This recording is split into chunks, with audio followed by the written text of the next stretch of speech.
for driving on suspended. 3 months for 3 months for rape. That's crazy. You get 3 months for rape. I'm gonna tell you, they made me not afraid to rape as they used to be. I got scared of rape. Now the penalty for rape ain't as harsh as I thought it was. So. 3 months for that pussy. And I'm saying this, man, like motherfuckers be looking at bitches now, like you know what, that bitch worth 90 days. I'll take 90 days for that. It don't sound that bad when you say 90 days. That vulnerable bitch laying down there. That's a temp to hire job. It's what? Attempt to hire job. Yeah. Hell no. It's crazy as fuck though, man. Like we make light of it, but it's just mind-boggling how you want to believe in the possibility of fairness. You want to believe that you like they sell you the dream, the American dream, and it's really not a dream that can't be achieved. Like my buddy, shout out to Chris, you listen. We was talking, and he said this is the only country in the world that where you can start off at the bottom and end up with a legacy to leave behind for your children. Like that's true, but you shouldn't have to start off at the bottom when you're the reason that this country exists like it does. When you are the foundation, the only part where you should be considered at the bottom is that you're the foundation. Like it was built on our blood, sweat, tears, our ancestors.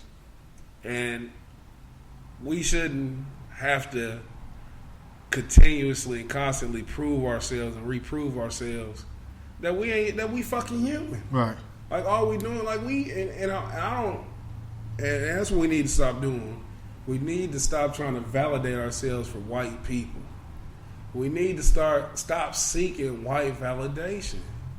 And this goes into the things like when black people don't get like black movies or black directors, actors don't get nominated for Oscars. You know, the white people awards. There's a white person standing on that fucking trophy. Why don't you put some stock into black awards? If you have every black person who's clamoring for white acceptance to just create your own fucking award. Like we had the Source Awards. We got the BET Awards, even though BET's white owned Viacom, but it's still black based. Right. Why don't you put the same stock into a BET award that you put into a Grammy award? What makes a BET award more prestigious? I mean, less prestigious than a Grammy. Like, why do you have to feel like you have to be white validated? Why do you have to use their standards as success? And that I think that boils down to a lot of the big time celebrities and stuff. They're afraid to lose their money, endorsements, and stuff like that. Because you think about it, and I'm not saying this person in particular. I'm just throwing some names out. Say for instance, like a Will Smith or Denzel invested in the BET Awards to make it bigger. The backlash they will get, like they feel they probably will like lose out on up and coming movies and stuff like that. So a lot of the celebrities, I'm for sure they want to so bad, but deep down they like, it comes to your point, validation. They like, you know what, I done made it. I'm just gonna sit back, watch, donate a couple dollars here and there, but I ain't gonna say nothing because I got too much to lose. And that's what it be the whole thing. Like they started from the bottom and they don't want to go back. I agree with that. And like I don't understand. Like I don't know exactly how I feel about that. Like if somebody was to like be like, I don't want to be out on the front line, but they finance people on the front line, I can respect that I can respect that, because the fact of the matter is everybody's not meant to be front line, and you can benefit.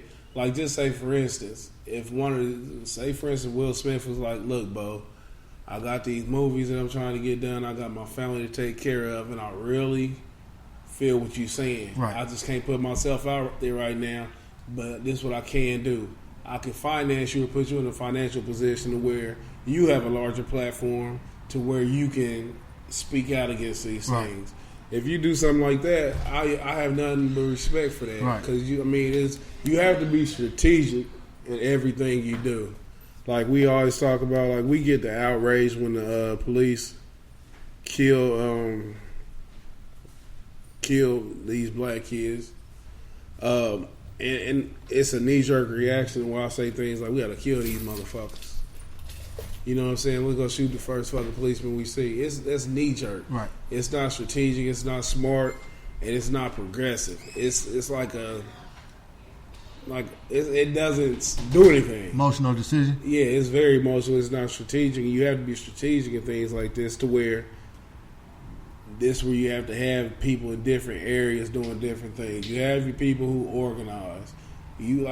Organization is the best thing, but like you said, you just marching for no fucking reason. You just marching for no fucking reason. Right. If you organize and you come up with a precise plan, like I was telling somebody, matter of fact, shout out to Side, I was telling him, I said I got to come together with a plan, with a detailed plan, because I tell you I want to monetize myself. Make myself viable financially. Find a way to make money off myself. And I said, I keep saying it, but I don't have a plan. Like, I've never sat down and just typed out a plan in detail to how I'm going to get from A to B, B to C. If I can't get to D, how can I still get to E? Like, I haven't made a plan. And it's just like when you're trying to put together something, like you have a table you just buy from the store. You have a blueprint from it. Right. Yeah. You have a blueprint. And you have to follow that blueprint to a T if you want that table to come out exactly how it's supposed to be sturdy, durable, and last for a long time. The same way I need to have that plan for myself is the way we have to plan our escape from this fucking tyranny as a people. We have to, and then we need leaders, but we have to be self-leaders at the same time. And you have to be able to identify people who have your best interests at hand while you are giving them the reins of the leadership to your cause. So you have to, as black people, what we have to do it fundamentally. We have to sit down, we got to gather a plan. Like, I don't even know what the plan is, but I know it's gonna have to be, we're going to close that door. We got enough money and resources amongst every black person in America. Everything I'm telling you right now is fairy tale. It's not going to happen. But that's how you do it, where you gather everybody up who got the resources. You close the door. You're not looking for validation from your white friends, your white superiors, your supposed superiors. We fix ourselves. We fix everything around us, and then we fix everything else. Let me ask you, do you think some of our past with the leaders in the civil rights marches in a way has hurt us when it comes to like when you say we need leaders? Back then, like a lot of leaders, they wasn't financially set. Now we got more what's supposed to be leaders. They have the money, and I could go back to what I was saying earlier. They're afraid to lose that. So you think in a way that kind of hurt us? I think what hurt is like the complacency. Like you had your people like, and I hate to keep going to these same two people, but Malcolm X, Martin Luther King, are the most prominent that we've had. They did everything from their soul. Nothing was money motivated. Right. And when I say it was from their soul, just two key examples.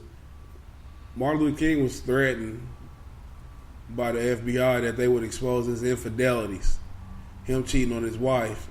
And it wasn't even if you just chill the fuck out, if you don't kill yourself. Damn. If you don't kill yourself, we're going to expose you. And what they want to do is you kill yourself so you can look like a weak person. Mm-hmm. Or we expose your infidelity. So, oh man, he knew that he could be sacrificed in his relationship, but he knew that it was in his soul that was bigger than him. Right. It was bigger than his failures. Malcolm X, even on a larger level, he was part of the Nation of Islam.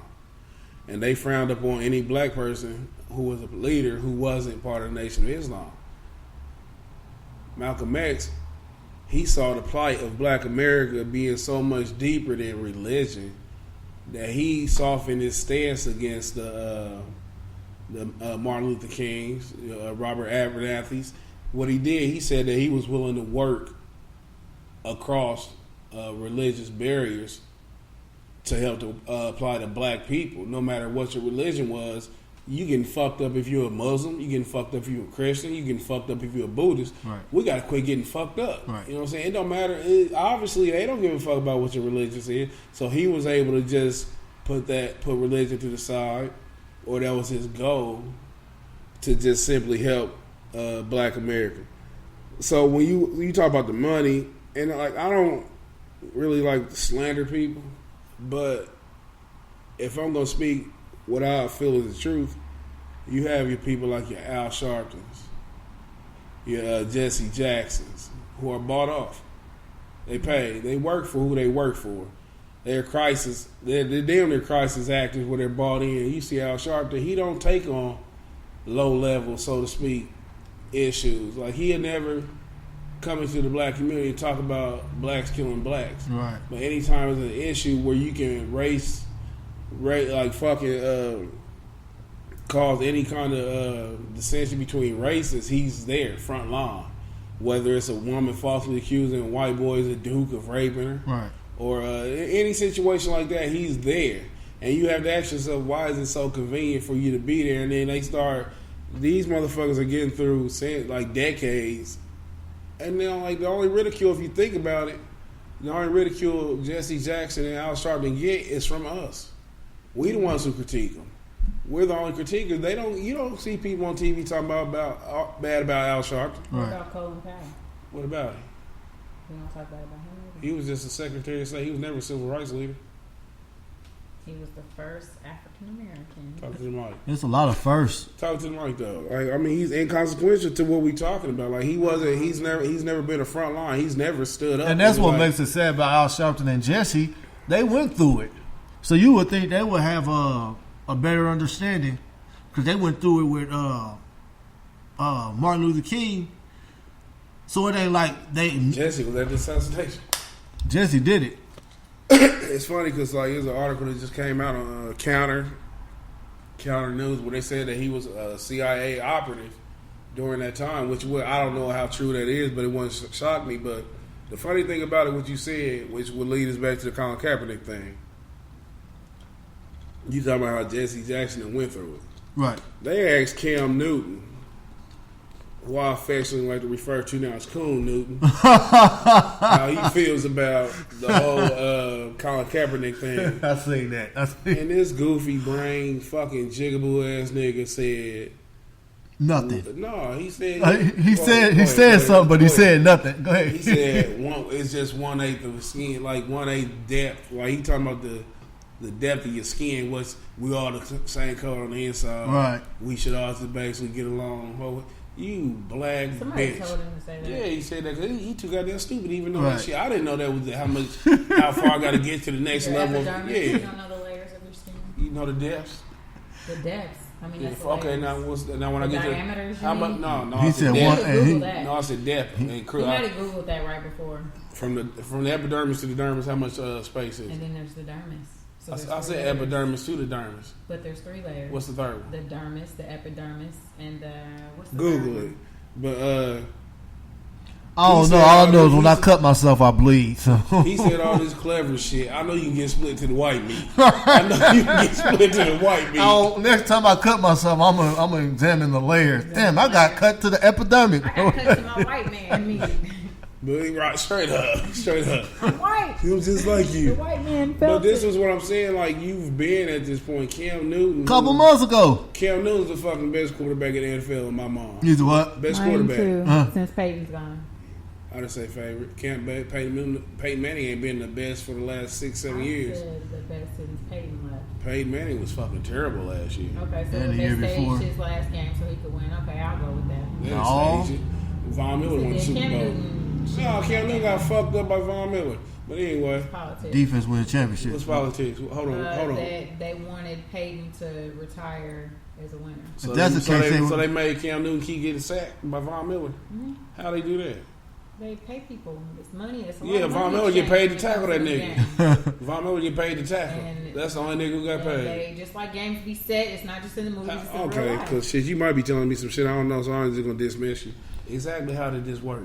Like who did they pay? Do you want to hear the master plan in my mind? Hell yeah. Because I don't know what their Hell master yeah, plan was. hell yeah, because I know yours I was think that more than theirs. Since it was the end of his career, and Peyton Manning is like they've been saying the best quarterback. They said ever. about Tom Brady. Okay, well, he's a cheater. And Tom Brady So, regularly goes to the Super Bowl and He's a loses. cheater. He's a cheater. They never called Peyton Manning a cheater. Yes, they have. He was just. When? They just said he was using HGH. Yeah, he just got off. He's been Cheating accused of for what?